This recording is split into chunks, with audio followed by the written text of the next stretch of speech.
स्वागत है दोस्तों। क्या एनबीएफसी सेक्टर का राजा अब फिर से दौड़ने के लिए तैयार है? आज हम बात करेंगे बजाज फाइनेंस के क्वार्टर 4 के नतीजों की और देखेंगे कि क्या इन नंबर्स में वो दम है जो स्टॉक को नए लेवल्स पर ले जाए। चलिए ब्रेक डाउन करते हैं इन शानदार नतीजों को। Total income. सबसे पहले नज़र डालते हैं कंपनी की कमाई पर। इस क्वार्टर यानी मार्च 2026 में बजाज फाइनेंस ने 18,430.64 करोड़ की टोटल इनकम हासिल की है।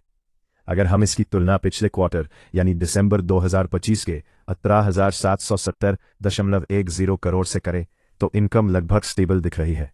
हालांकि पिछले साल के मार्च क्वार्टर के 15,649.91 करोड़ के मुकाबले साल दर साल इनकम में एक बड़ी बढ़ोतरी दर्ज की गई है।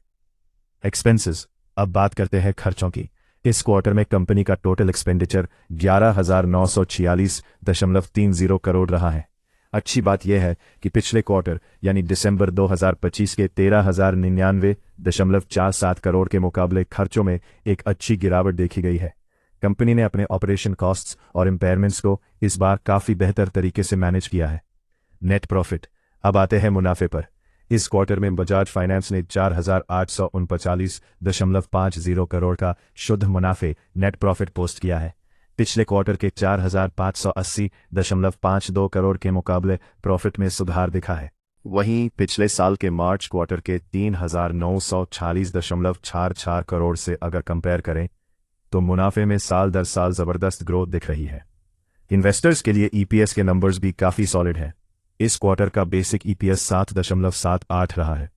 पिछले क्वार्टर में ये 7.37 था और पिछले साल मार्च में ये 6.36 पोस्ट किया गया था। पर शेयर कमाई में ये बढ़त इन्वेस्टर्स के भरोसे को और मजबूत करती है। कंक्लूजन।